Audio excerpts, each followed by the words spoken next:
See, oh, they're already distracting me. Welcome to Bash University Live. We got the prompt there, so that worked out good. Thank you, Justin, for that. Glad to have you guys with us. After a week away, we had a wonderful week working with the American Sportfish Association and all the companies that are involved with this wonderful sport in so many different ways. It's a great event. We were very pleased to be there. And a lot of really interesting things going on. That's where I picked up this shirt. Protect what you love. Jocelyn's going to put a link up there. And if you would like to acquire one of these great striped bass shirts, it supports the ASA's efforts to protect and care for the striped bass, which is a big deal. A lot of us love to fish for them. They're all around us here on the East Coast. I know the West Coast has a big population. A lot of our lakes do too. So protect what you love. Click that link and go get you one of these great sun shirts by Columbia. But it was really a lot of fun. Jocelyn, we had the trip from hell to get back home, though. It was awful. One of the worst travel days I've probably ever had. Oh, my gosh. You guys travel these days? You know what I'm talking about. Flights are canceled. Uber. Come on now, Uber. I'm calling you out. We had two of the toughest Uber trips we've ever had. We had to stop in the middle of Philadelphia. We were in the middle of a highway and he stopped. I kept looking behind me, wondering when we were going to get rear-ended. Oh my gosh. Did you give a bad review on the app? Oh, I sure did. There you go. My rating might have went down, but I was scared to death. Oh my gosh. It's just weird how it just rained on you. But we had delay after delay after delay, but it's good to be home. It was good to be down in Destin, Florida. That was such a beautiful place. And we met so many great people, connected with all of our great groups that we love to work with, like Humminbird, Minn Kota, and Rapala, and all the great companies that are here with us. Tackle Direct, of course, as well. And just, guys, have you checked it out? We've got the Canyon of Savings? I have it written down. Clearance Canyon going on at Tackle Direct. They have they're selling everything. Everything's on sale. Get over there and check it out. Right now, it's happening. As a matter of fact, for our grand prize, we are going to give away a Tackle Direct coupon. Yes, we are. A $75 Tackle Direct. $75. Don't yell at me. I didn't remember approving that. $75 Tackle Direct coupon for the grand prize winner. So pay attention. We're going to be asking a question, maybe about something we talk about on the show, maybe something that's really cool related to the show, but we're going to that'll be the grand prize gift. So go check it out. If you guys are a missile baits guy, you guys pitch that D-bomb. I know all of you guys do, and it's because it's just such an amazing tool. It's going to be coming into play here. It's already coming into play in the punching that's going on at various places around the country, and it's going to be happening in the pre-spawn. But they've got a custom Rusty Craw color that is an amazing color that nobody else has. You want to get that. Everything's on sale right now. That's a great one to get over there. Missile Baits Rusty Craw D-Bomb. So go check that out. We have so much always going on. Our Bash University production right now is going on down at Watts Bar with some amazing Major League Fishing anglers. They're working on some instructional content with a lot of guys, including Jonathan Van Dam and Brandon Coulter and many others. So you can look for that. So Riz is not in-house tonight, but we have busy week at Bash U. Justin, what was released this week at Bash University? So this week, and one of the releases last week was the Cindy rig with Luke Palmer, which was they're on the St. Lawrence River and on the water. And Luke's a southern guy, and man, he had a great year fishing, these northern New York lakes on the Elite Series. And one of the baits he did a lot of damage with was this Cindy rig. It's kind of like a Demiki rig type deal, forward facing sonar technique. But I mean, it's such a tiny little finesse bait that gets big bites. Gets the big ones. the deal was up there during the open that I fished up there. Guys were fishing this strategy around all the other guys that were, targeting fish with drop shots or Neds. Mm-hmm. And this style called the Cindy rig is a technique designed to get those fish that are suspended, that are a little bit up off the bottom. And it worked extremely well, even in the current situations. Guys were drifting through with drop shots. The guys were drifting through with a rig like this. Yeah. We're catching the big ones. Made a It's big difference. it's such a crazy technique, especially in deeper water. You're not doing much with the bait. You're kind of just reeling it in, kind of like a hair jig. Mm-hmm. It's very similar to a hair jig, the way you fish it, and it just draws them off the bottom, and they come up after it. It's super finessey, and so that's a good one. Check that one out with Luke Palmer. He had a heck of a year on the elites. Also released was seasonal bladed jig patterns with Bill Lowen, the shallow water master. Yeah, and so we released part of that on YouTube, and I saw one of the comments. Somebody was like, "Bill giving up all my juice. Nobody throws that color, and he's letting it out of the bag." But That's yeah, what I we mean, do. Bill, I mean, it's a long seminar, and he covers A to Z every season. Keeps it simple in some ways, but he does a lot of things with a chatterbait that other people probably don't do. So check that out. Man, it's a good technique for this time of year, Pete. I mean, it can be deadly this time of year when a lot of people put it down. Things are starting to open up, and I love it. Like, we go through that early part of the fall where it gets challenging, and then once that water temperature starts to drop just a little bit, It's game on. It starts to get game on. And I like that a lot. And Bill Lowen is one of our most popular instructors because he does give the juice, and he's as honest as they come. See, and you can learn so much if you're a guy like him that likes to be on the bank. Man, oh man, he's a great study. And he also does something that's interesting in all of his fishing is he downsizes one stuff all the time, just a little bit.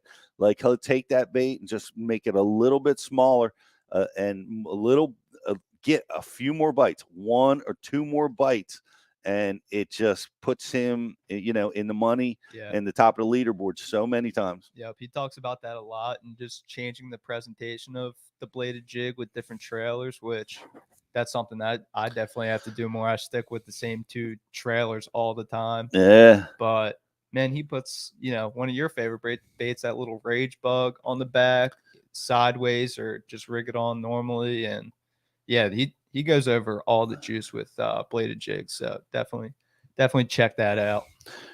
Go check it out. It's available right now on Bass U TV. Sign up for notifications over there, guys. And we have our apps up and running. We do. Yeah. Apologize. We had a few glitches there, but we seem to have gotten things all tight where we want them to be. If you haven't downloaded the Bass U app, it's free.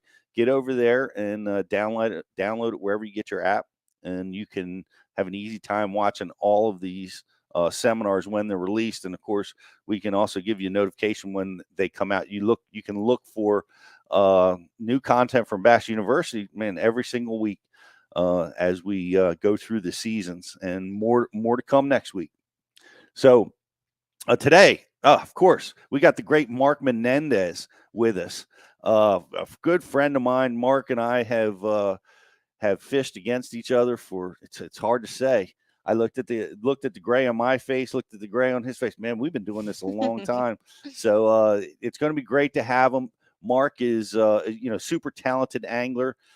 He's won over $1.4 million just in Bassmaster earnings, won Bassmaster events, been to many classics, and he's just a legendary angler. He's entering that phase in his career, and he's a really strong proponent of conservation. And one in particular cause that's near and dear to his heart is the Asian carp situation going on in Kentucky Lake and other parts of the country. So we're going to be talking about fishing on the elites. We're going to be talking about that situation, what's going on down there, because I hear Kentucky is fishing good and strong and the weights are hot. So I'm looking forward to catching up with Mark.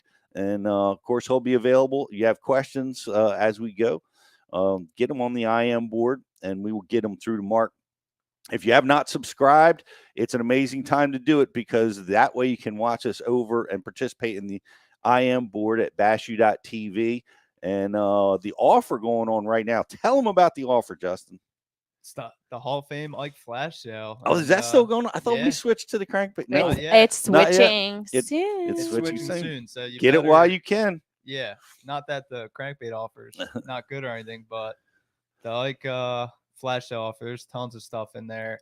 Got the Berkeley Shad E, which Mike was even wondering how we got our hands on some of that. So shout out Jocelyn on that. Got the Flambeau tackle box, 2 Rapala DT6s in ice color, Demon and Caribbean Shad, I believe it is. We got a Missile Baits finesse jig. We got, what else do we got in there? VMC Tokyo rig, tons of stuff. Great value. So if you want to join the program, get in here, win some prizes, watch all the content, become a better angler. Here you go. There you go. And I can feel the thump as she just hit her funny bone on the table. I can just feel it through my whole body. Are you all right? Yeah, I'm trying so hard right now because I have a microphone on, not to cry. You're doing good. Hang in there. We got some ice in the freezer over there. Our last show was a Hall of Fame show. Yeah. Where we had Ike and Becky on, and we talked about, the beginnings of Bash University. Since then, it's official. Mike is a Hall of Famer. Got to be out there to sport fishing, or the Bass Fishing Hall of Fame out in Springfield, Missouri at the Bass Pro Shops.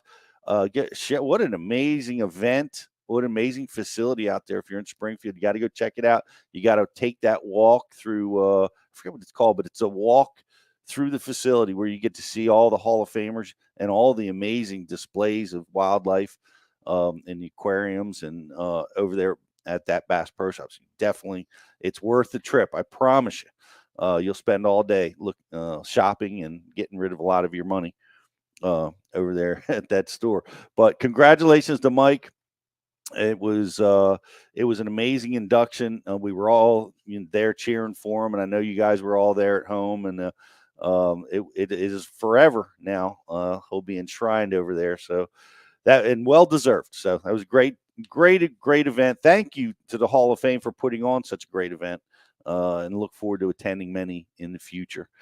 Guys, we're going to take a quick break. We're going to come back with another legendary angler, Mark Menendez. We're going to be talking bass fishing elites, the new EQs, and what's going on with this Asian carp situation. Do we have this thing under control? We'll be talking with him right after this. I'm Pete Gluzak, the Dean of the Bass University, and we're excited to partner with Waterwood Baits and showcase their innovative handmade approach to making amazing lures. Hey guys, this is Elite Series Pro Todd Alton here. Just wanted to tell you a little bit about the company Waterwood and their crankbaits and topwaters they're building. They're high quality baits. They're made from a marupa wood that's, grows in the rainforest in Brazil. It's 1.5 in all the Waterwood baits because of the wood will be a staple in my arsenal from here on out. I love it. Spotted bass. It's got the old Waterwood.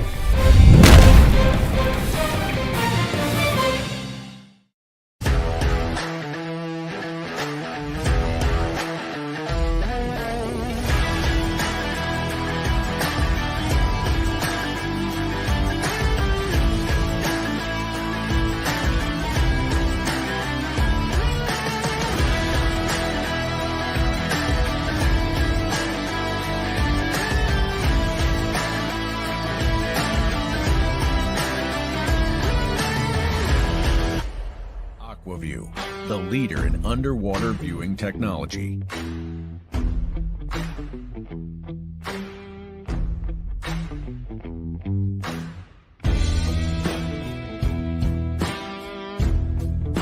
Find what you are looking for. Catch more fish. Have more fun. AquaView. Seeing is believing. Why do you love catching fishing rods? I'm truly losing less fish. Is the sensitivity of the rod. That they're made right here in North Carolina in the USA.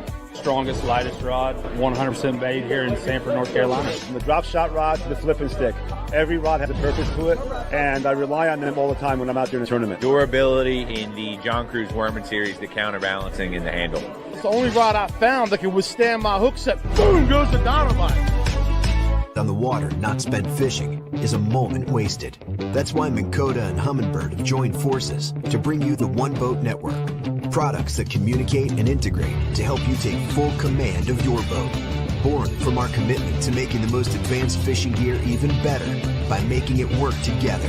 The One Boat Network will help you find, get to, stay on, and catch more fish. When One Boat Network products talk to each other, they can navigate your boat automatically. They can give you a crystal clear view of what's below with no messy wires. And they can let you lower, raise, and change shallow water anchor modes from anywhere on the boat. But that's just the beginning. We're never done innovating, integrating, and making your boat simpler and easier to control. All so you can make every second on the water count.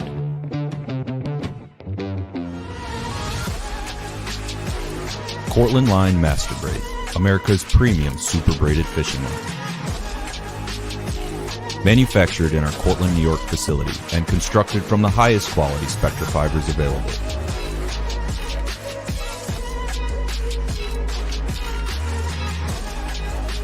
Cortland Line Company, made in America since 1915.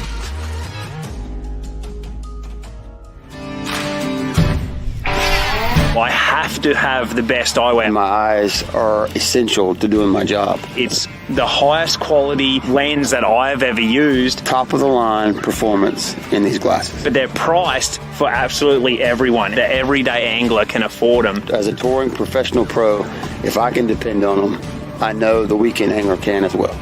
Hobie eyewear, built for the pros. Priced for everyone.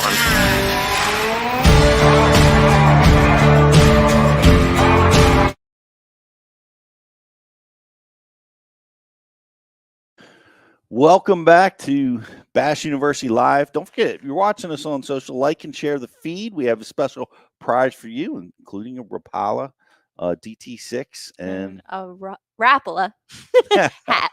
And a hat. So like and share the feed, and we're going to give that away to somebody. Also want to mention, guys, we are live. The experience is back and better than ever. As we travel around the country with the top pros in the world. We're going to be in, let's see if we can do this, Gadsden, Alabama. We're going to be in Anderson, South Carolina. We are going to be in Athens, Texas. And we are going to be back to Shreveport, Louisiana, which we have missed, you guys. We haven't been back there for a few years. And we're going to be back doing some really, really cool stuff. So look for the details. Go over to thebassuniversity.com. The ticket window is open. The early bird discounts are live right now. They're going to go away here shortly, but get yourself over. If you've ever attended one, you know what I'm talking about. It's a blast. We all learn so much, have some fun. We interact with people that are all like-minded, and we spend a weekend all becoming better anglers. And it's a great event. You're going to love it. Go to thebassuniversity.com. Guys, we have a legend.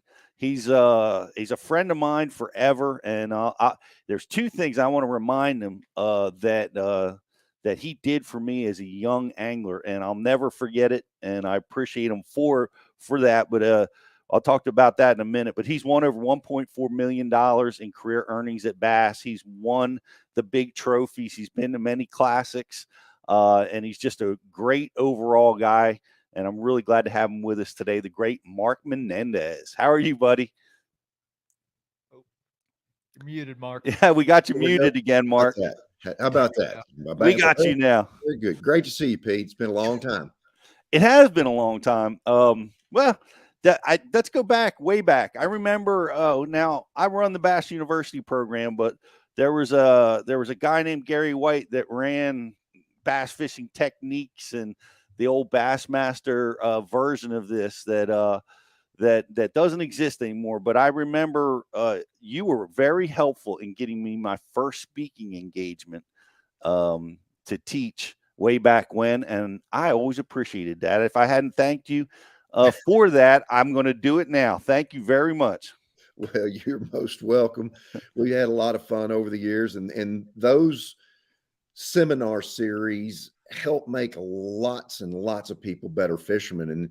And I've always felt, Pete, as a professional angler, we're lucky enough to get to go to all these Great Lakes, spend all this time fishing. And what's the real chance of one of those people that love to fish as much as you and I do competing against us? So share the good, give them the juice so they can catch more fish. And I've always felt like that was a responsibility of us to do that. And that's what makes this type of setup, your bass use, so good to help people catch one more bass, just one more bass. That's all it takes to make them a better angler. That's it. And it just give them a better experience. That's one of our goals, is like to get you out there on the water with confidence, where you might get lost, you might have been lost. If we can give you just a little bit of confidence, it makes for a great experience. And then you just want to keep coming back and do this thing that we love so much. They all haven't been great experiences. And I want to bring up another one. And this was amazing because we were just talking about, I seem to talk about this a lot anytime the wind blows, but we were on Lake Ontario, Thousand Islands.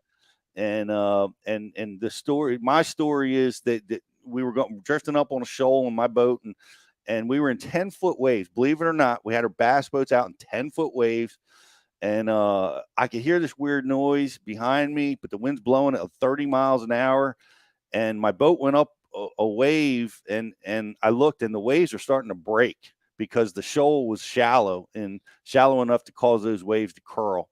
And before I could get back and get my motor started to get the heck off of that shallow part of the shoal and back into the rollers, well, I got caught up in the curl, and it dumped 3,000 gallons of water in a blink of an eye right into my boat, and immediately clogged all my bilge pumps with all that water pressure. And Justin, you know how neat and clean I keep my boat. So there's a lot of old worm parts and line part. It all went right down there in the bilges and locked them all up. Couple of DT6s in the bilge pumps. Yeah, it was just trying to help you clean your boat. Is that what it was? Yeah. Well, it definitely did that. It purged everything out of there. And but here I am, probably 5 miles from Safe Harbor, and Mark, you came by, and I'm scared to death. My boat was running level flotation. I still remember the waves just breaking over my chest, and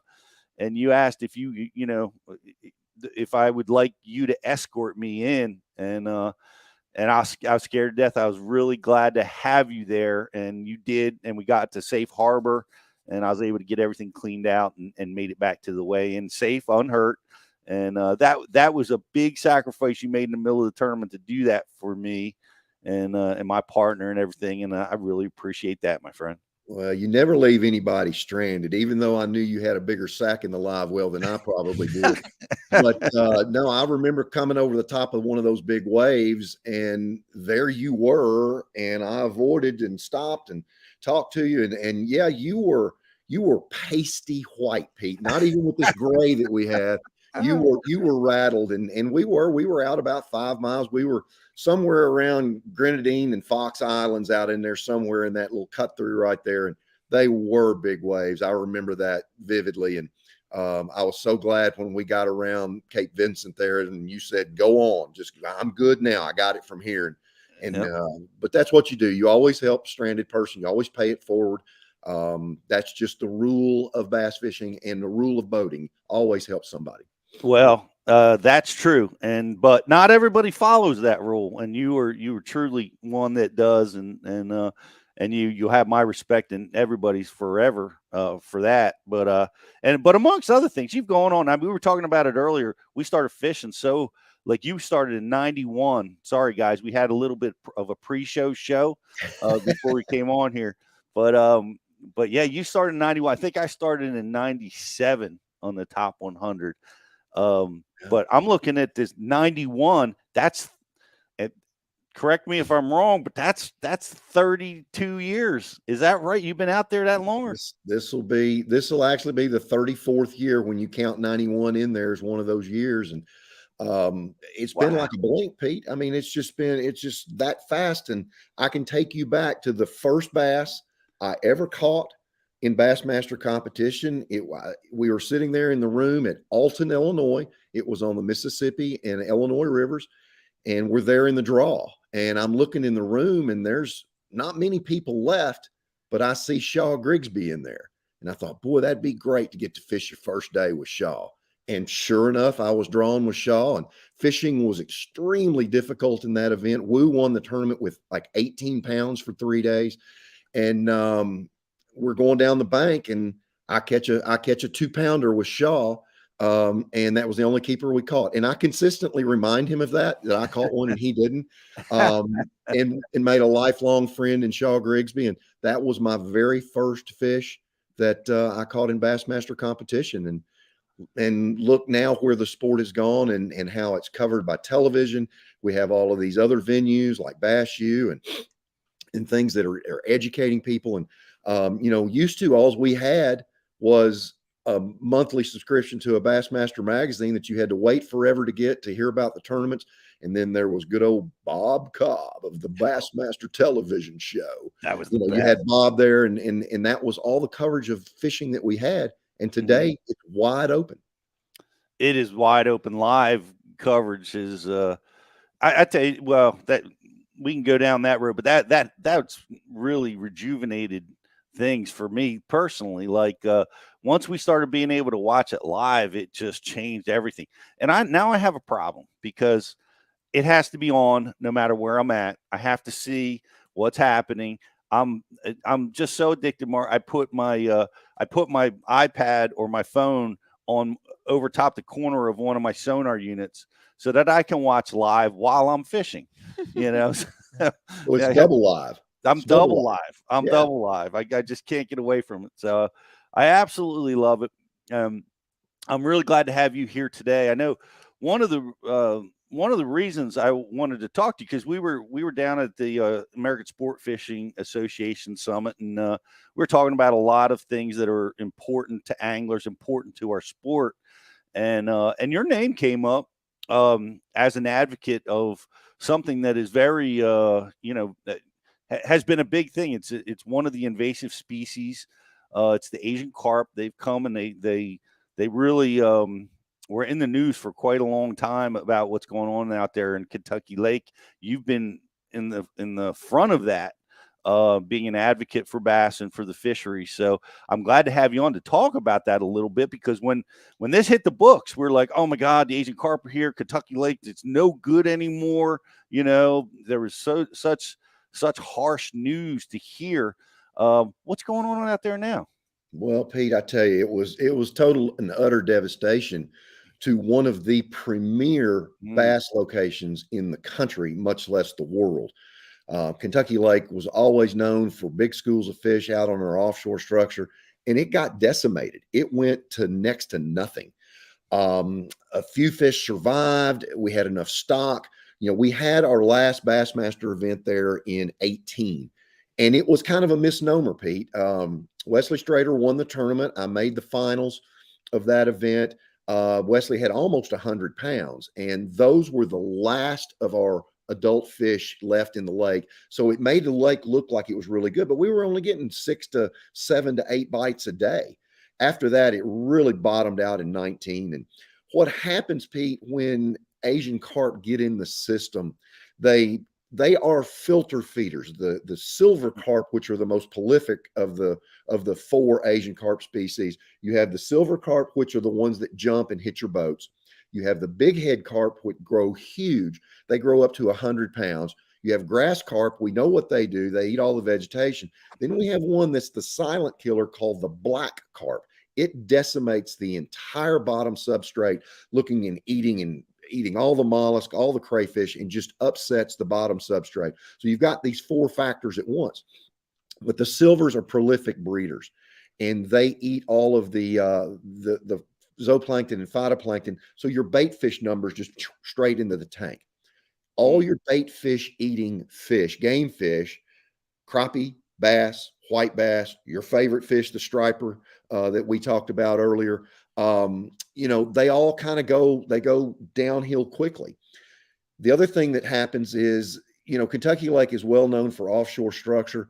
Current is a big way we used to catch them, and anywhere we could find a current break offshore was a great bass fishing spot.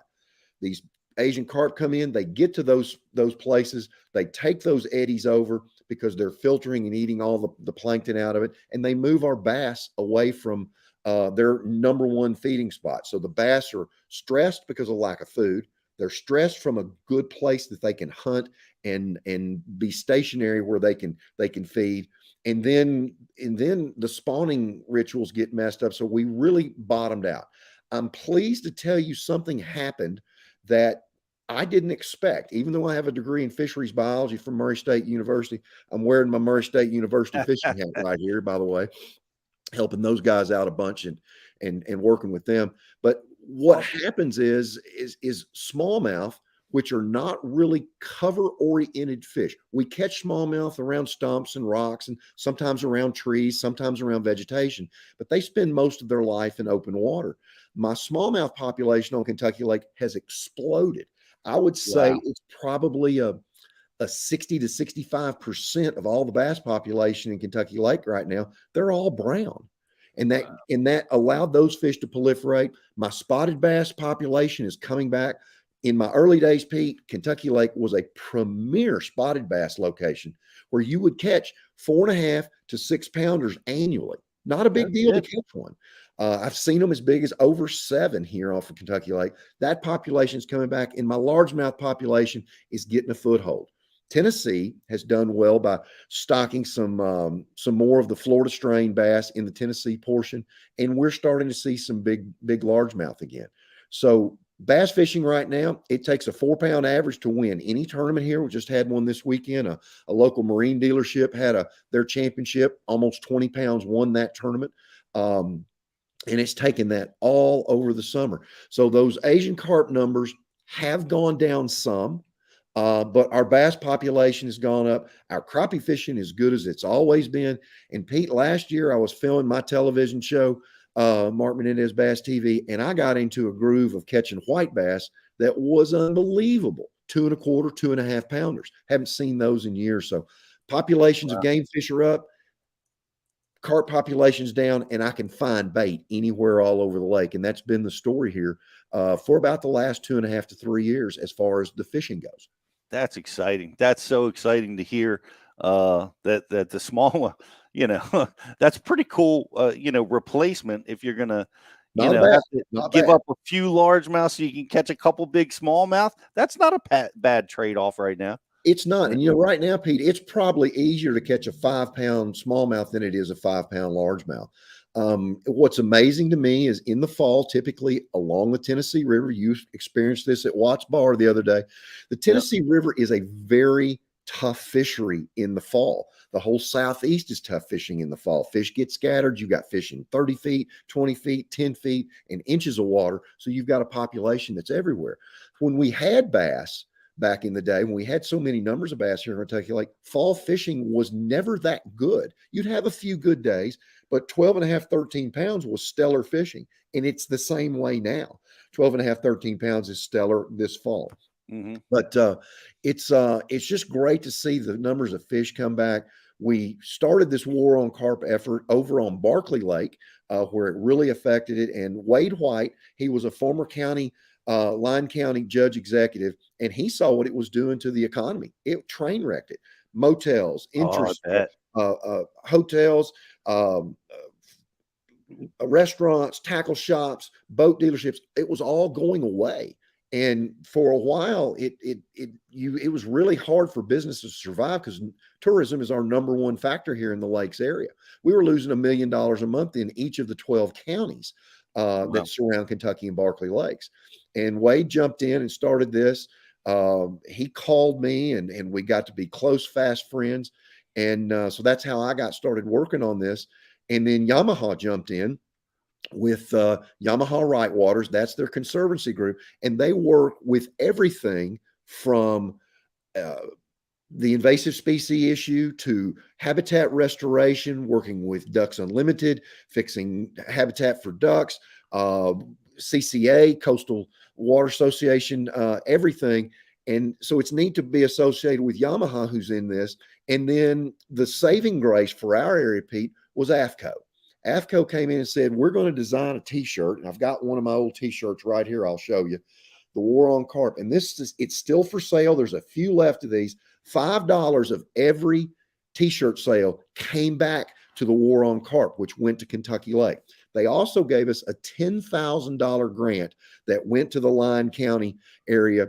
And those monies were given as bounties for the Asian carp fishermen, giving them a little boost per pound, a quarter per pound. So that $10,000 that AFCO gave went to equalize 250,000 pounds of carp going out of our lake and a little extra money going into our commercial fishermen to help them out. So it was a win-win-win all the way.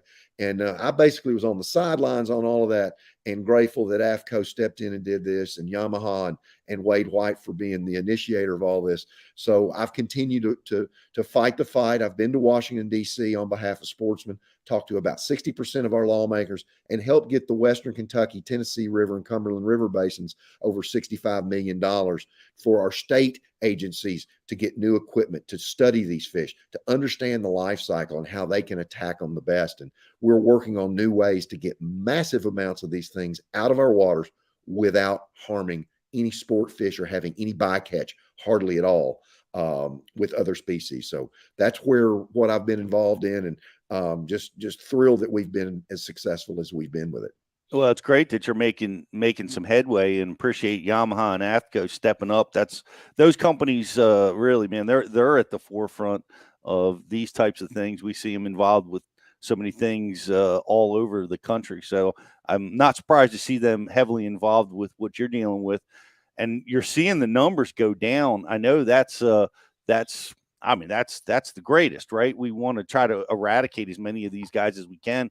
I've heard all types of programs that were, being initiated to try to encourage fishermen to go after these guys and catch them and use them for different things. Is there anything new that's going on? Like are there any new projects or any new ways that we can get rid of these carp? Well, netting is our number one way, and we've figured out a new way to net them. Fortunately, the Asian carp live high in the water column. They don't get distributed on the bottom. The silver carp particularly, they stay high in the water column because they're plankton eaters. And we're using basically a purse seine to get these. So we go all the way around the big school. The net pulls tight underneath. You pull it together, and that purse seine snaps and catches all of that mass, that biomass of fish. So we don't have a lot of game fish that get caught in this.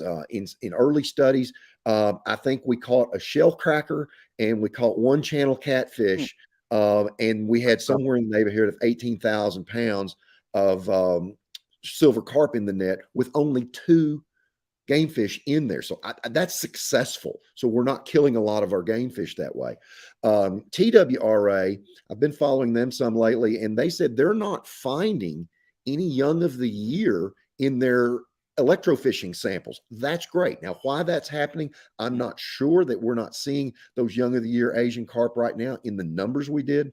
And this summer, while I was fishing, I only saw 1 year class. That 4 to 7 pound Asian carp was all I was seeing. So maybe Mother Nature, Pete, is stepping in and helping us as well. There's been some bacterial infections that have only affected the Asian carp, killing off lots of the smaller Asian carp.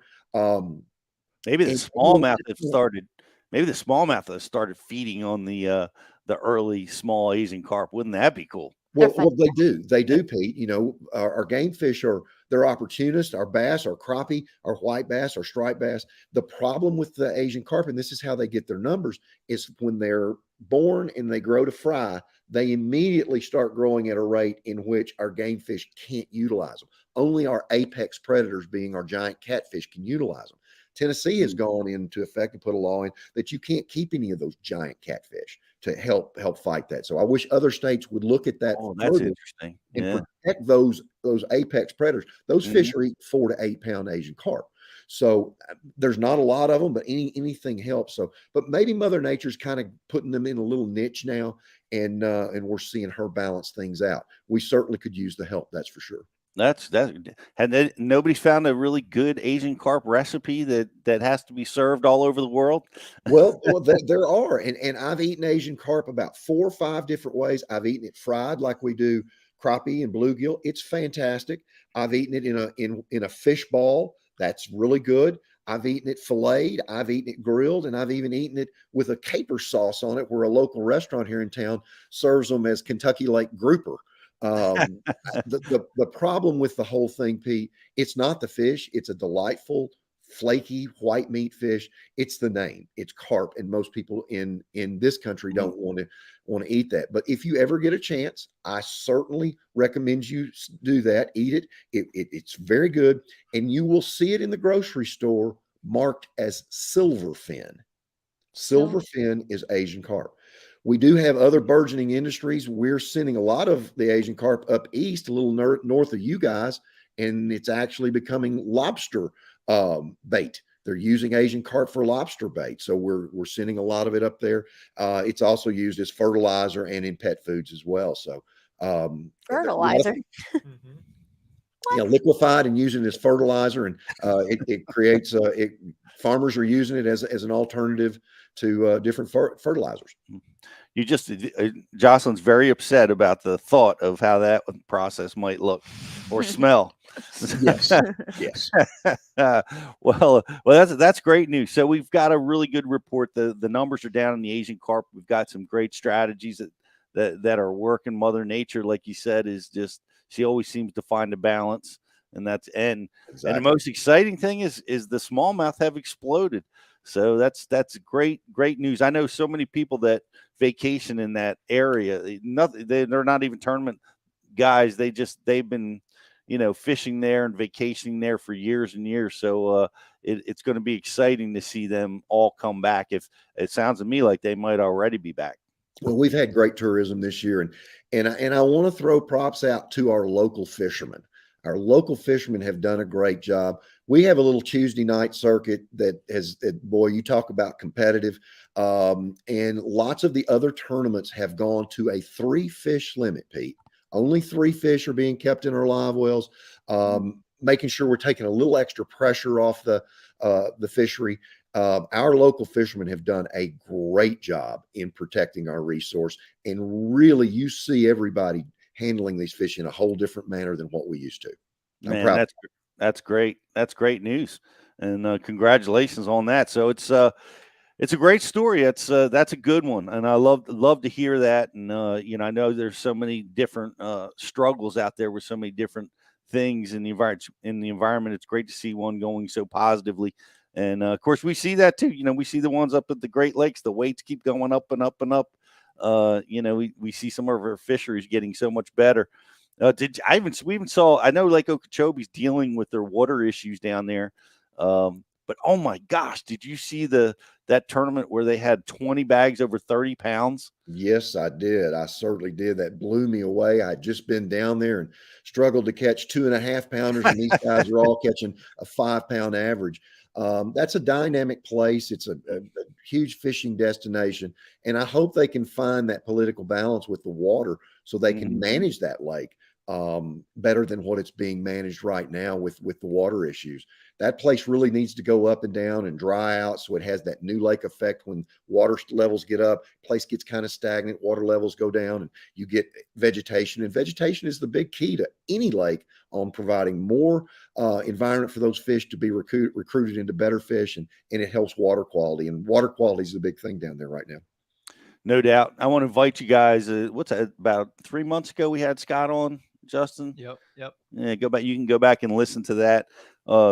Really talking about Save Lake Okeechobee and what they're dealing with there in their environmental situation. We're still wrestling with some things over here. We need to get access. We have so many people in our area that we are getting shut out. So I'm really thrilled to have groups like the ASA jumping in and helping us fight so anglers can get access to fisheries, new anglers, and especially on lakes where we're stocking them, we're building launch ramps, and we're getting blocked out, Mark, and we're not putting up with it.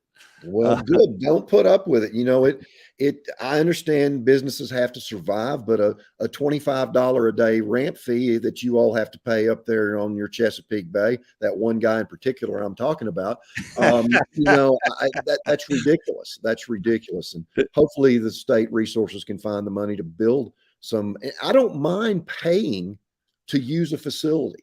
If that money, that ramp fee goes back for the maintenance of that ramp or the maintenance of that park, I don't mind that at all. But someone who is clearly profiting at a high level and not giving back to the resource, I don't like to do business with that guy. So what's the average boat ramp fee? You know, it depends on where you go, Josh. Like a lot of state facilities, and I think this is all you go to some of these tournaments we go to, Mark, around the country, and it's the ramp facilities are spectacular. Like I was just on Watts Bar, and you just drive. There's no ramp fee, and you have these great facilities. Other places have crappy ramp facilities, and we pay a fortune. And you said $25, Mark. I think it was up to $60. What? To launch at Greenwood Lake. It was It was up there. I think it was north of $40. I thought it was 60 was where they, kind of drew the line. But yeah, it's crazy. I'd be making my own boat ramp. Yeah. Well, we've got good friends in the bass fishing world, and like the folks at Anderson, South Carolina, the facility that they put in there just to bring tournaments there. The Bassmasters Classic's been there, Opens have been there, college events have been there, and it's a facility designed just for fishing. Incredible. John C. Landing's another one there at Santee.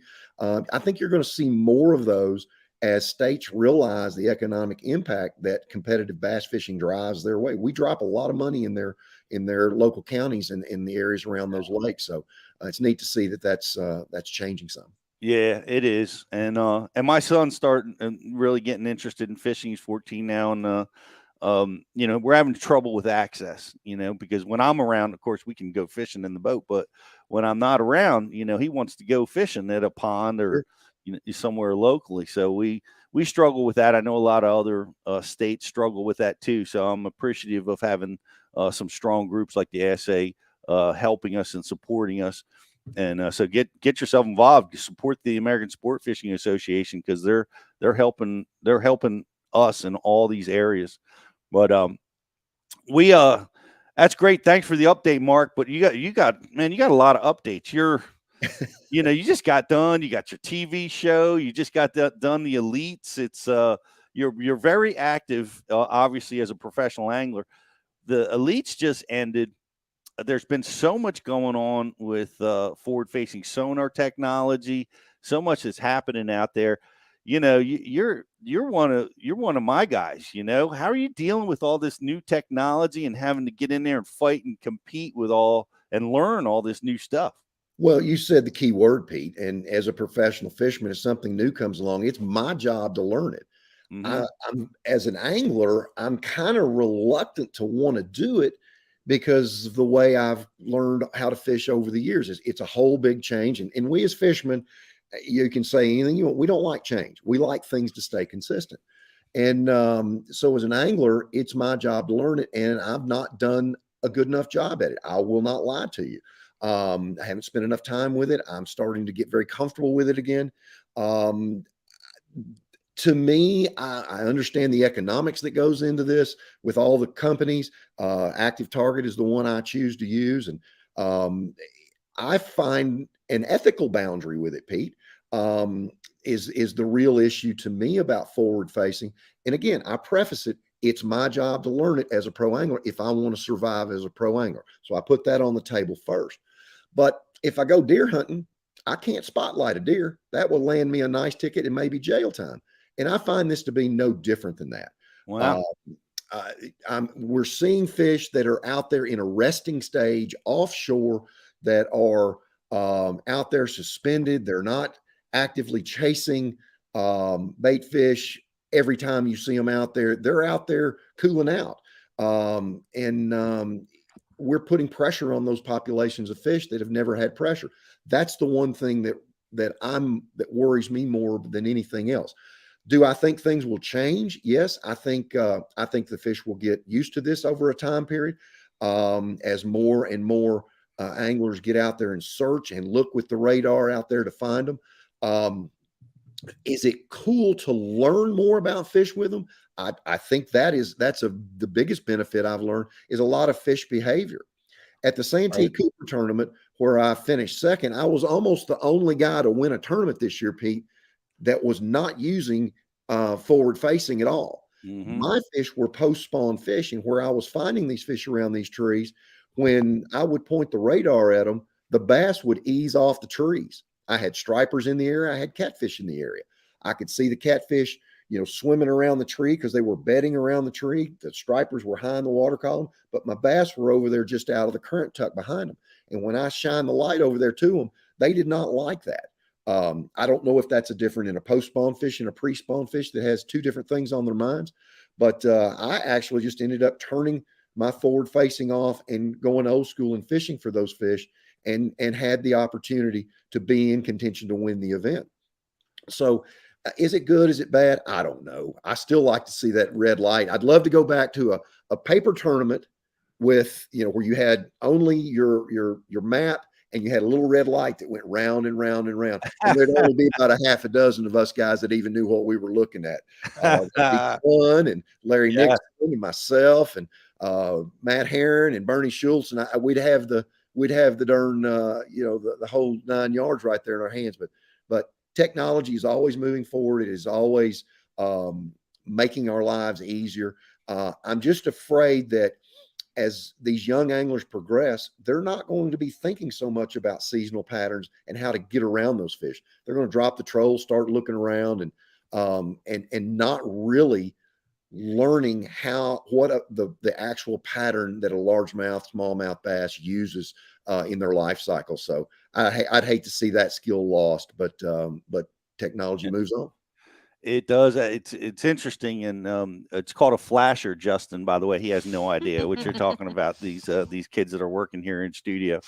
That's how I learned too. Was on a flasher, and as this debate rages on, and we've had people on both sides talk about it. I like your perspective because one of the pros I agree with heavily is that it has enlightened me on where these fish are.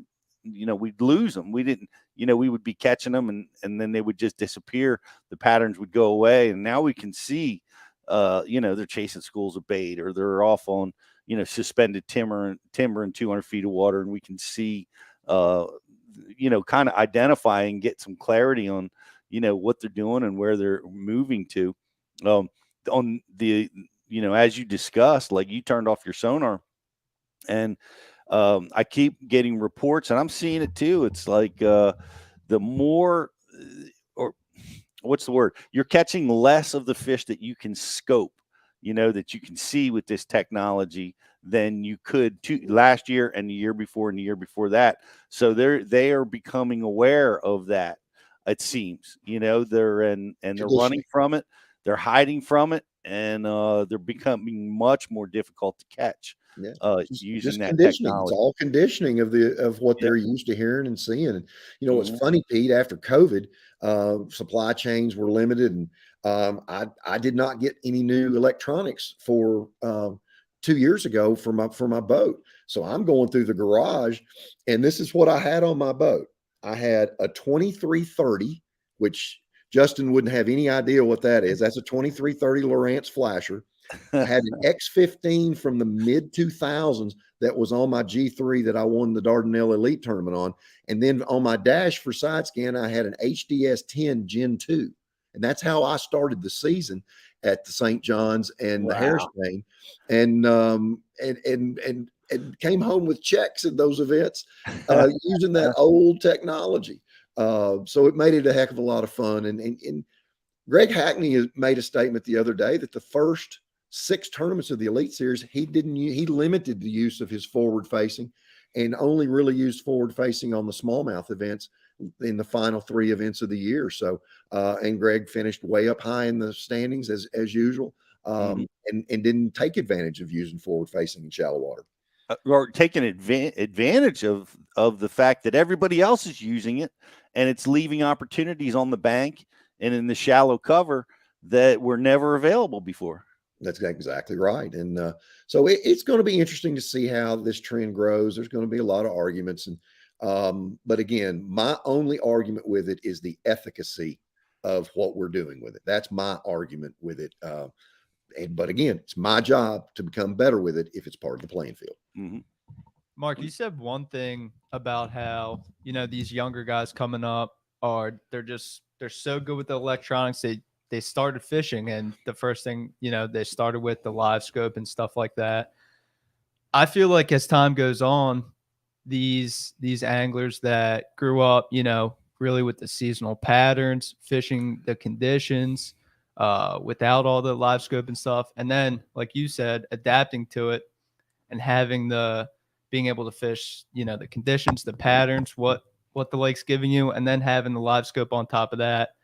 I feel like that's going to be the most successful angler in the future once these fish. I mean, they're getting pressured with this technology.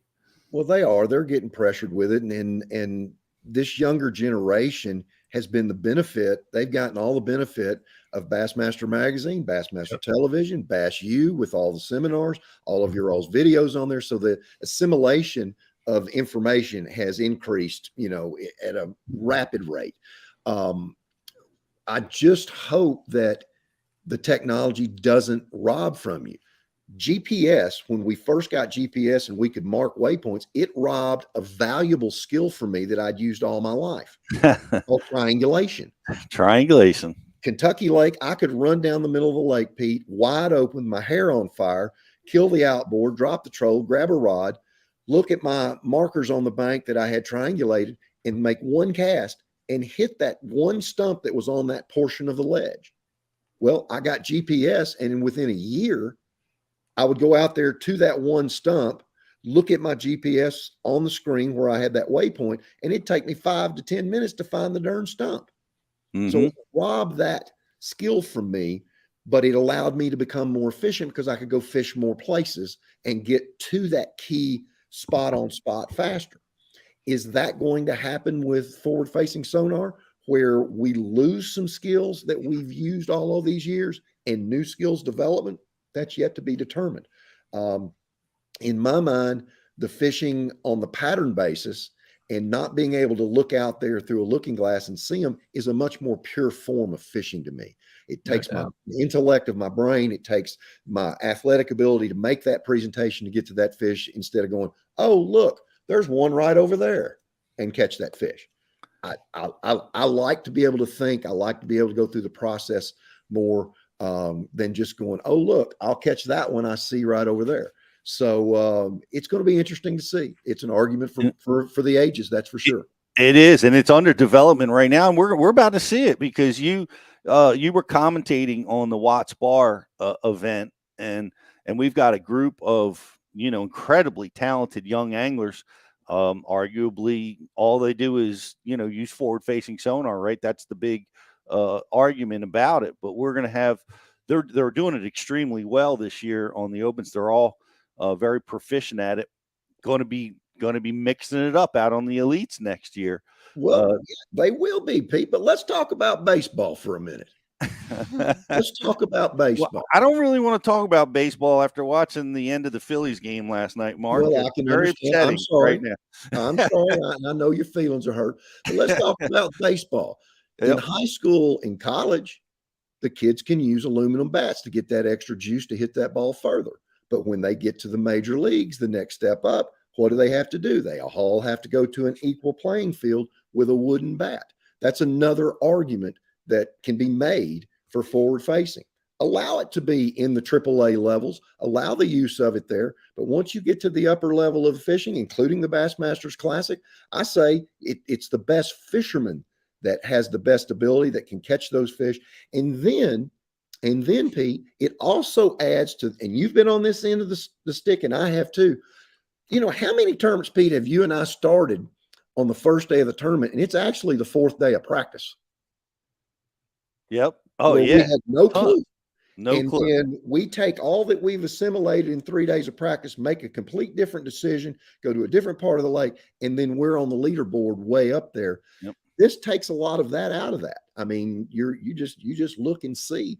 But I would love to see a limitation, either a limitation of the number of units you can have on your boat, which I know that's something that's being talked about. I've heard 5. 5 is like one of the guys is using out there on the Elite and right bless now. him, he had a great season. But in Yeah. practice this year and all the days of pre-practice for the tournament, I never saw the young man ever make a cast, not the first cast. Yep.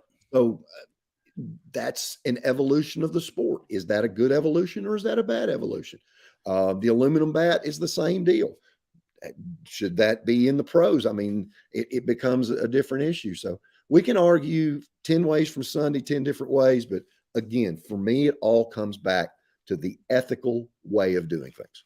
Well, I'm interested to see is this. We're like you said, it's unfolding right in front of us. Sure. We've got this new crop of anglers coming in that it appears to, and I don't know because I mean we only get to see them once in a while. They only air some of the shows, but I'm assuming that's how they're getting there. So we're going to see them continue to apply this technology as the fish are adjusting to this technology.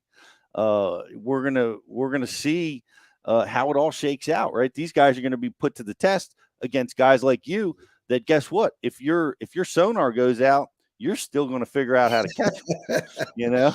Well, some of these kids better watch some of us old guys. There might be some damn sabotage going on with their units. So, cut a little power wire here and a little power wire there. And let's go, boys. I'm boat number 8. I'm going out right now. You never do that. But I stayed with Ish at the Division III on the Opens this year, and he is the ultimate saboteur. Like he plugs in a gauge of wire that is thick around as my arm, and it trips every breaker in the house as soon as he plugs that sucker in. Oh so, yeah, understandable. Yeah, we had no electric for several of our practice periods, but yeah, but that's going to come down to it. Like you said it, Justin. Eventually, these kids have to be able to adjust. They have to be able to react to conditions and make it happen. And that they're going to be put to the test against you guys. They're the best in the world at it, right? So we're going to see this roll out right in front of us this year and next year as we go. It's going to be a continued topic for a while, and I hope we can find a balance for everybody and continue to make the sport better. Economics of the sport has gotten crazy. A boat's $110,000. A truck is $80,000 and all your tackle. So you're riding around with $250,000. That's not reasonable for a lot of people. And I want people to have that same feeling that I have when I make a cast and catch a fish or catch a big fish or catch a special fish as I do. I want them to have that opportunity at whatever level is. But that's the great thing about fishing, Pete. You can do it in any level you want to. You can do it at the level of making a living at it. You can do it as a level of a stress reliever. You can do it as a level of spending time with family. That's the greatest thing about it. And you don't have to have forward facing to do all of that. So I just want the sport of fishing to grow and bring more people into it. And just the economics of things right now, it has me worried that not everybody's going to have the availability. Oh, well, heck, we've been outpricing ourselves, for years once we had the horsepower restriction removed. And, it's getting real expensive to get out there and be a tournament guy, but you can still love this sport from the bank. That's a fact. Or kayak. And there's a lot of fun to be had there.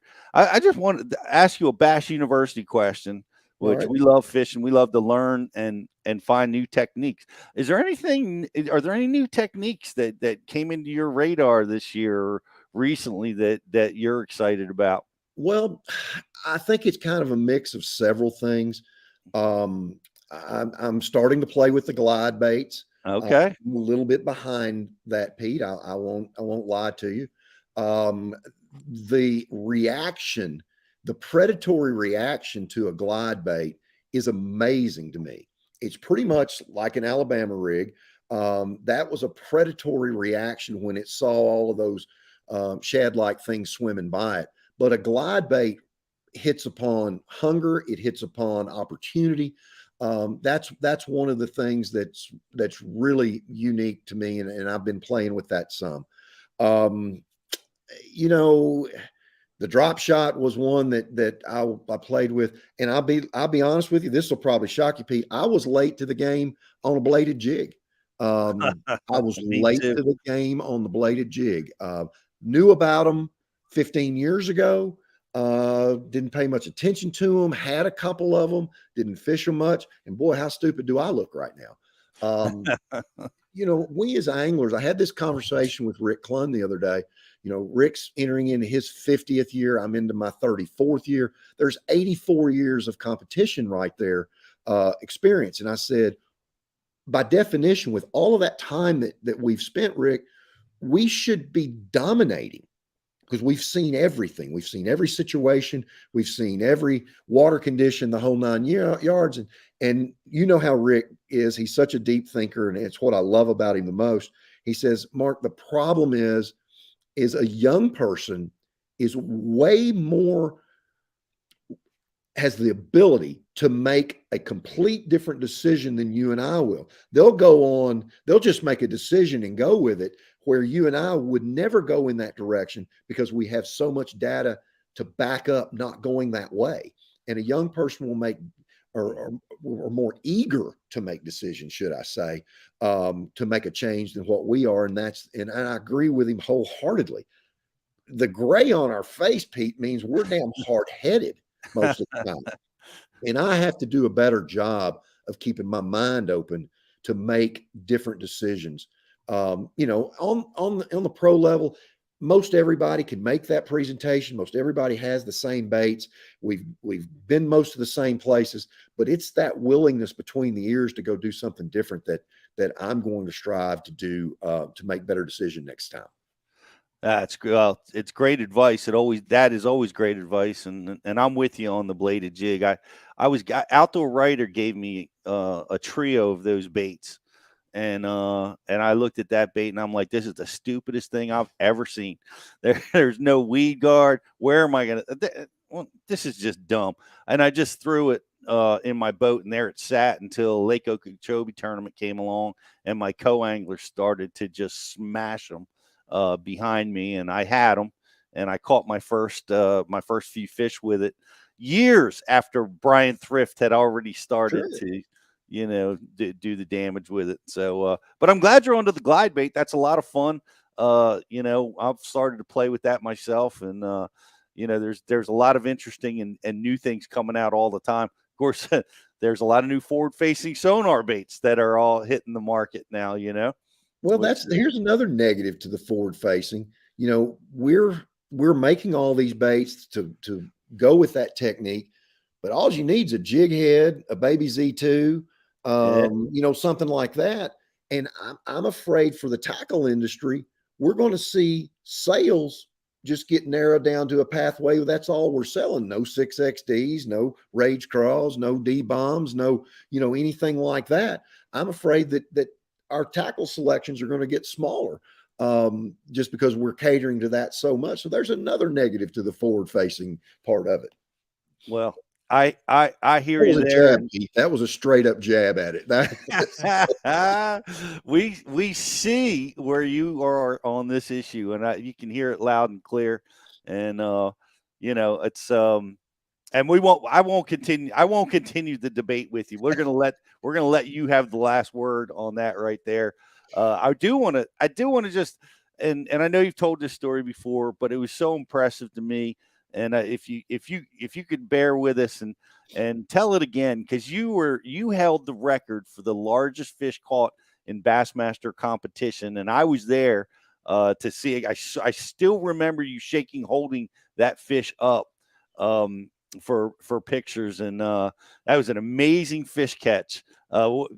Just where did that happen? And just take us through that real quick. Well, it's been ages ago, Pete. It was in 1997 at the Bassmaster Megabucks at Richland Chambers, near Corsicana, Texas. And it was the second year we had been there. So we had a little information, I knew how to get around on that lake. That lake was an interesting lake. It did not have a huge population of fish, but the fish that were in it were large. There were a lot of 5 to 8 to 9 pound fish, and then some teenagers in there as well. And the first day of the tournament, I had 16 pounds off this area, And the second day of the tournament, it was really foggy. It was before GPS. Justin, here's what I had in the boat. I had two 1240As. Those are the in-dash flashers. So I didn't have GPS. So I ran straight across the lake to a big cove that I'd had some fishing practice. And there were about 12 or 14 boats in there. And every angler in there, including my co-angler, caught a bass but me. Doug Garrett was coming down the bank towards me, and it was foggy, and we were all bumping into each other. And Doug caught a 915 within 2 boat lengths of me. David Vance caught an 1115 that day, somewhere right in that area as well. And I got mad, and I cranked the motor up, and I took off running, and I ran back towards that place I caught the 16 pounds the day before. And I ran straight to it. And it was a creek channel bend that led to a little spawning area, and it had about 5 big trees on it. I was casting a 1/2 ounce spinnerbait, double gold. It was a Colorado Willow combination, had a white trailer on the back of it, and in a real unique color called a cantaloupe color, an Elroy, which was developed by Clunn's mentor for fishing spinnerbaits, Elroy Kruger from the San Antonio area.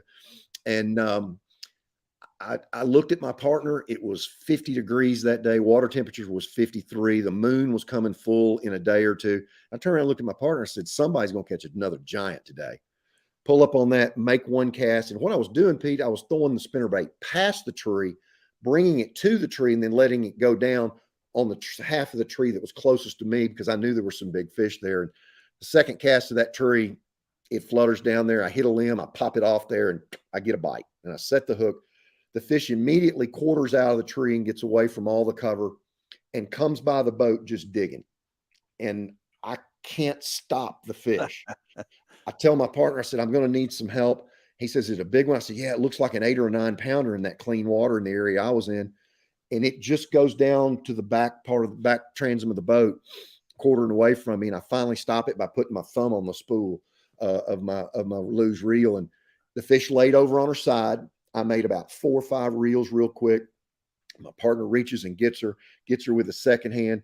And when he lifts her up, I throw slack in the line, and the spinnerbait falls out of her hand. The fish was never hooked.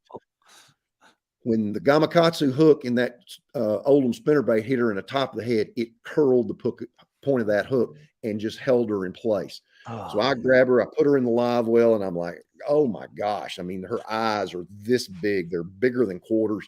I'd never seen anything like it, except 2 days prior, I'd caught a fish over 11 pounds. So I'm like, this is much bigger than that 11-pound fish I caught 2 days before. That was my personal best. I get it in there, and I stay in the area all day. I catch 3 more fish. I catch one barely keeper, and I was afraid it was going to get eaten on my side of the live well. And I go in with 4 fish, and I pull up on the bank, and I pull up next to Ron Sheffield, and he says, Mark, how'd you do? And I said, only have 4, Ron, but I've got a giant. He says, well, pull that old big fish up out of there, Mark. Let me see that old big one. I said, I'll get her. And I put my other 3 fish in. I picked that fish up and held her, and he saw it. He says, oh my God, Mark, that's BASS history. So that just spread like wildfire. Ray Scott already knew there was a giant coming. I get up there. And, you know, Ray was fun loving and great. And he would always bet you $1 on your big fish weight. And I said, no, I'm not going to bet you, Ray. Let's weigh this thing, and I'll give you $1 either way. You can go back and look at the old footage. And I said that. And for about 3 weeks or until the show came out a month later, Ray Scott nailed the weight of that fish, Pete. He said, that fish is going to weigh 13 pounds and 9 ounces. And he got it right, which was part of the amazing thing. That's impossible. He nailed it. I mean, how many fish does anybody see like that in their lifetime, except the good folks at Texas, at the Athens, Texas Fishery Center, where the Sherelunker program's at. Yeah.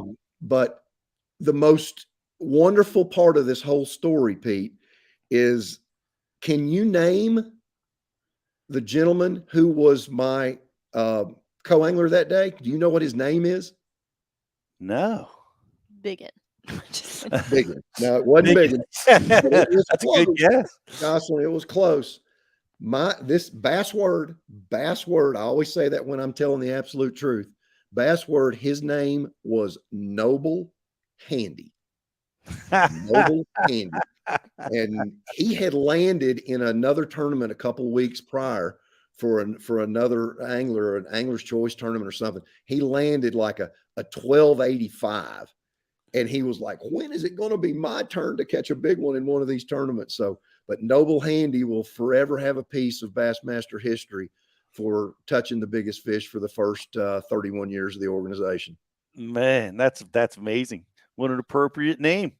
I'd be scared to death trying to land that fish for you. I'm like, Mark, what if I mess it up? I can't touch that fish. Well, what was crazy about it is after that initial run, she just laid over on her side. Nice. And I reeled her right to him. I had 20-pound monofilament on there, brand new monofilament, and I just winched her right over there too. And he just picked her up. After that first run, when she went down the side of the boat and I couldn't stop her, she fought no harder than a 6-pounder. No harder at all. She was too big for that fight. She gave up. Yeah, I'm glad she did, brother. Mark, what's monofilament? Well, there's a little bit still left in my boat, but that fish, Pete, I had the choice of doing 3 things with that fish: mounting that fish, eating that fish, releasing that fish, or doing something special with it. And the folks at the Fishery Center in Athens kept her a little longer than they normally keep a fish. She was spawned, and those spawn went back into Richland Chambers. The young of the year did.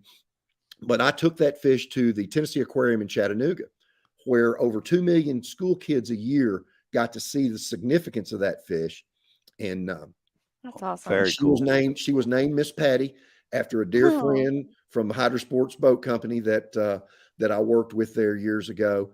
And Miss Patty stayed there for over 7 years. She was 7 years old when I caught her, weighed 13 pounds and 9 ounces, and lived an additional 7 years at the Tennessee Aquarium in Chattanooga. So over 14 million kids got to see that fish and the significance of that fish.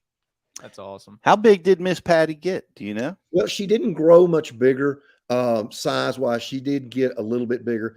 I was friends with the director of fisheries there, and she said she probably inched up probably closer to 14 3/4 to maybe 15 1/4 pounds by that time. They had her in her own aquarium, which was about the size of a small bedroom.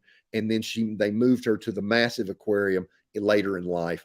And she was in that big aquarium, and she was in there with other big fish. And that's where she spent her remaining days. But she was 7 years old with almost a 2-pound per year growth average there, which is phenomenal.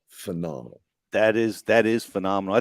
That age seems to be the age when those fish hit that sharelunker size, in Texas. Well, I'm 59 now, and I've hit that sharelunker size myself. Well, I appreciate it. Thank you so much for sharing that story with us. It's an amazing story. And thanks for coming on the show. Thanks for all the work you're doing out there. All the good work for Kentucky Lake and our natural resource. Appreciate that. And he caught that in Athens, Texas? No, where is Richland Chambers? That's not. Richland Chambers is close to Corsicana, Texas, very close to Waco. Waco's a little further south. Corsicana is the closest big city. Maybe we should do our BU meetup there. Maybe Edward. Oh, that's where we did our. We had a meetup, a Bass University meetup at Athens, Lake Athens. Oh yeah, right there. Now Jocelyn wants to move it to Richland Chambers. Now after this story.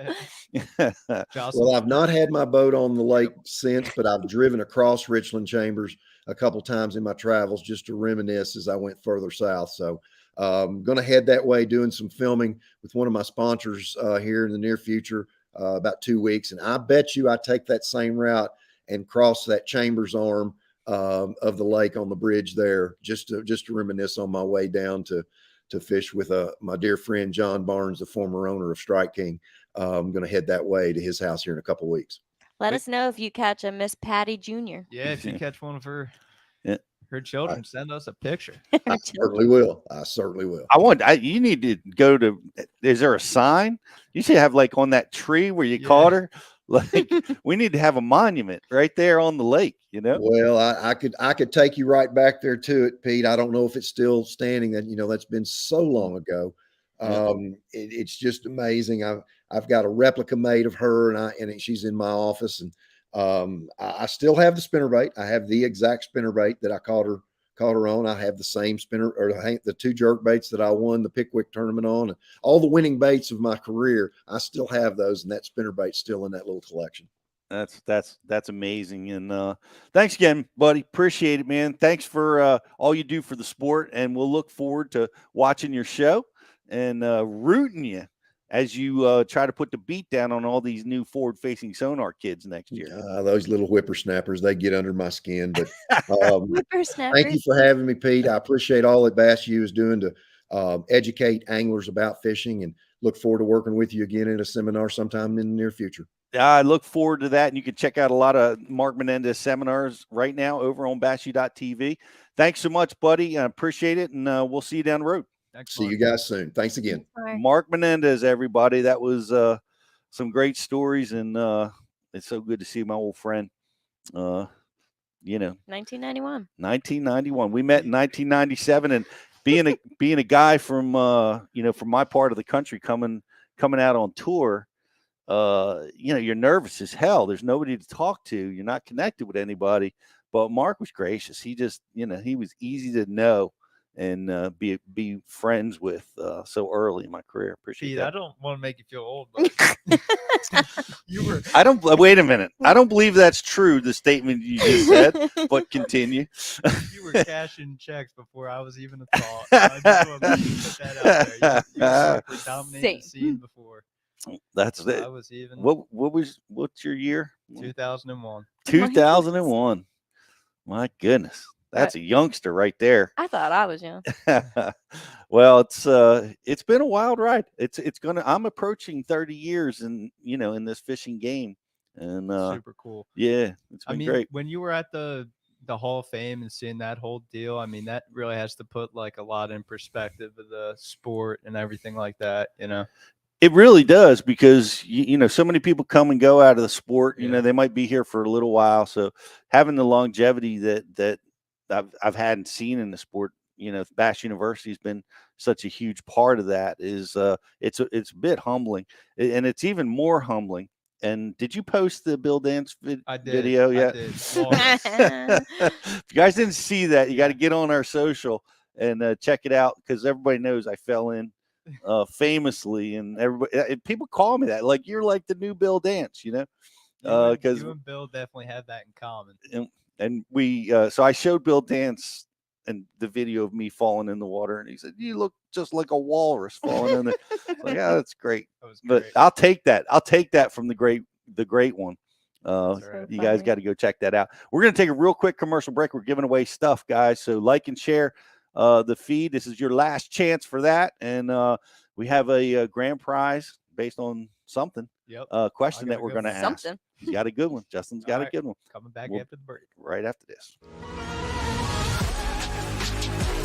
Cortland Line Master Braid, America's premium super braided fishing line. Manufactured in our Cortland, New York facility and constructed from the highest quality Spectra fibers available.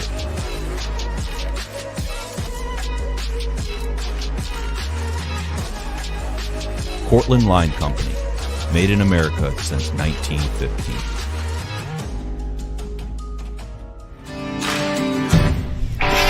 I have to have the best eyewear. My eyes are essential to doing my job. It's the highest quality lens that I've ever used. Top of the line performance in these glasses. But they're priced for absolutely everyone. The everyday angler can afford them. As a touring professional pro, if I can depend on them, I know the weekend angler can as well. Hobie eyewear, built for the pros. Price for everyone.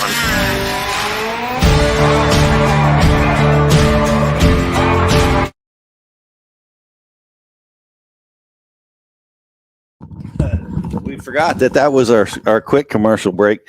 Good to have you guys back. And we're talking about the story. What a great story awesome. of catching that giant fish. And I'll never forget that I had the biggest fish I had ever caught, coming from where we live. 6-pounder's huge. Mm-hmm. And I had a big one on a spinnerbait. I happened to find that pattern too, and she wrapped me around a piece of barbed wire, and we played tug of war until she won. Pop, and broke it, and she still had the spinnerbait caught in the corner of Were her you throwing mouth. mono? I was. Yeah. 14-pound test mono. I didn't know any better. Scary. I'd never any- fished around barbed wire before. I'd never fished for fish that were that big before, So I'm like, 14's plenty, and I couldn't have been more wrong. And that fish jumped 3 times. She was so big. You probably needed 40-pound mono for some barbed wire, Pete. I don't think any mono would have survived that. Probably not. But I'm offended. You said you're going to take me out fishing and catch a couple 2-pounders. There's like bigger ones out there. That's what I'm saying. When we go to Texas, Jocelyn, her first bass is going to be a share lunker. She's going to catch like a 13-pounder. I don't know. She's setting her bar pretty high. She seems like she might be high maintenance. I am not high maintenance. Seems like that might be the case. Guys, like and share the social feed, and we're going to give that prize away right now. But first, we're going to ask this grand prize question. All right, so the grand prize question: what year did Mark catch this big fish? So what was the year that he caught it? What was the weight of the fish? And what was the name of the co-angler that landed this monster Texas bass for Mark? Monster. 3-part question. You guys were paying attention. It was a great story. Somebody's going to get it. Yep. I remember the name of I forgot the name of the fish already. You just said I remember the name. I forget the fish. Holy Howie Range. What? Knocked that one out of the park right away. How? That was the quickest typing I think I've ever seen. I don't know how he typed it that fast, but he's got the year 1997, the Mega Bucks Richland Chambers Tournament, half-ounce white spinnerbait, double gold blade, Colorado with a willow, and it was a 13-pound, 9-ounce bass, and the co-angler was Noble Handy. I don't know if you could have got any more specific. How did you type it that fast? That was the most amazing part. That is so funny. Was good work there. That is good work. crazy. He must be talk to texting over there. Yeah. That was great, Howie. Shout out to you. Congratulations on the great win.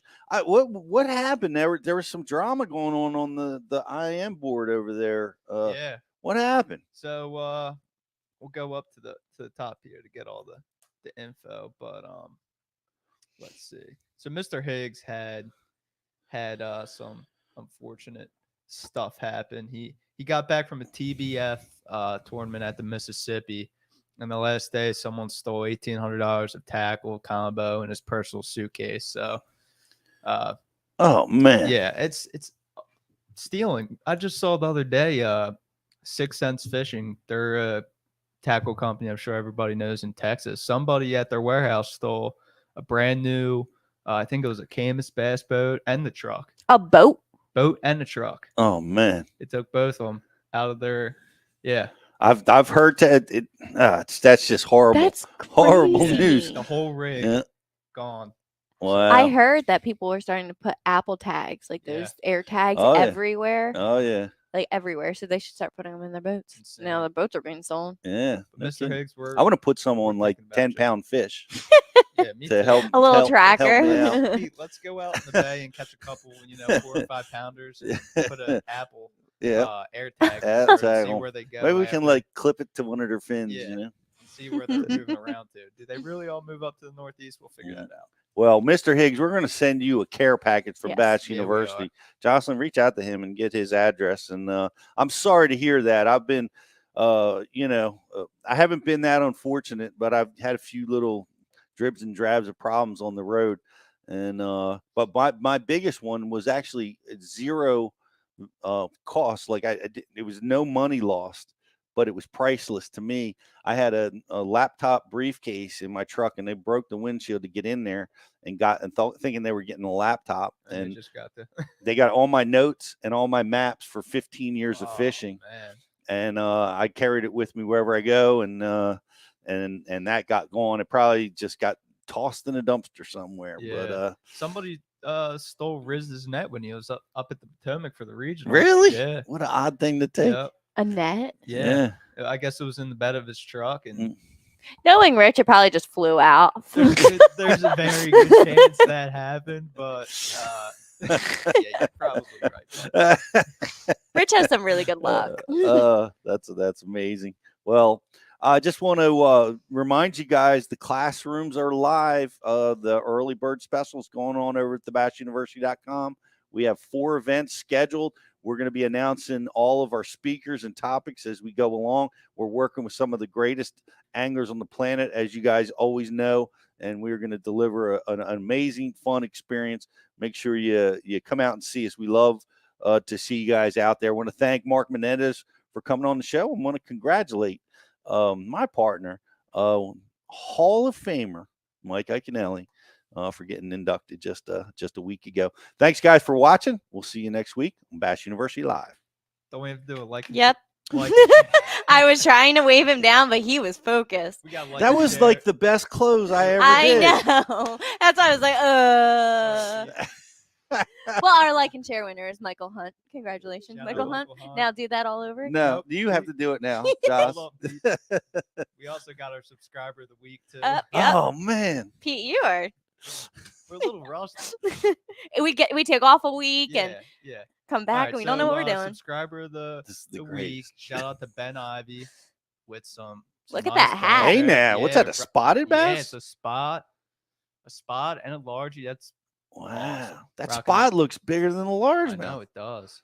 That hat's on sale at Tackle Direct today too. So awesome. Buy one. The BU hat on sale at Tackle Direct and on the TikTok shop too. And on that note, we'll see you.